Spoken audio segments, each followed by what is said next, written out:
Bella അല്ല അയ്യോ ഇതൊരു പോത്ത്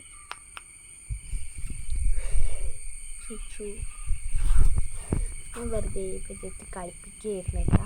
ഞാൻ വിചാരിച്ചു വീഡിയോ എടുക്കാം. വെള്ളയാണെങ്കിൽ ഇവിടെ നിന്ന് ഇങ്ങനെ വെള്ളം കുടിക്കുന്നത്. ഞാൻ അവിടെ മുന്നിൽ കുറച്ച് വെള്ളം ഇട്ട് കൊടുക്കുകയാണ്. പക്ഷെ അതൊന്നും അതിന് വേണ്ട. വെള്ളം ഇടയിലൊക്കെ കിട്ടും. അങ്ങനത്തെ വെള്ളം മാത്രം നമ്മൾ വെള്ളം കുടിക്കുള്ളൂ കേട്ടോ. തന്നെയാണെങ്കിൽ ഇങ്ങനെ എവിടേക്കോ വാങ്ങി നോക്കി കുത്തിരിക്കുകയാണ്. അവിടേക്ക് നോക്കുന്നത് ഇത് വീട്ടിൻ്റെ ബാക്കിലാട്ടോ. നായ്ക്കൾ വന്നിട്ടുണ്ടെങ്കിൽ ഞാൻ പെട്ടു. ഇവിടെയൊക്കെ പൂട്ടി കിടക്കാണ്. ഞാൻ എൻ്റെ ഇടയിൽ കൂടെ കയറി വന്നതാട്ടാ.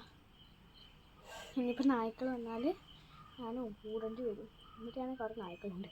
പിന്നെ അന്നുള്ളതുകൊണ്ട് ഇവിടെ നായ്ക്കൾ വന്നിട്ടുണ്ടെങ്കിൽ പോയിക്കോളൂ കേട്ടോ. നമ്മൾ അന്യം നായ്ക്കളൊക്കെ പേടി കേട്ടോ. നമ്മൾ വെള്ളിയാണെങ്കിൽ ഫുഡൊന്നും അന്വേഷിച്ച് നിൽക്കുക കേട്ടോ. ഞാൻ കുറേ ഫുഡൊക്കെ ഇട്ടുകൊടുക്കുകയാണ്. പക്ഷെ ഇനിയും ഫുഡ് വേണം. പിന്നെ നമുക്ക് അന്യം എടുത്തോട്ട് പോകാം കേട്ടോ. ഭയങ്കര വൃത്തിയുള്ള ആളായതുകൊണ്ട് നല്ലോണം കണ്ട് വൃത്തിയാക്കുക കേട്ടോ. ബെല്ല നമുക്ക് കുറച്ച് ബെല്ല എടുത്തോട്ട് പോകാം. ഇത് രണ്ടെടുക്കത്ത് കാണിക്കാം കേട്ടോ. അപ്പം നമുക്ക് അടുത്ത വീഡിയോ കാണാം. ബൈ.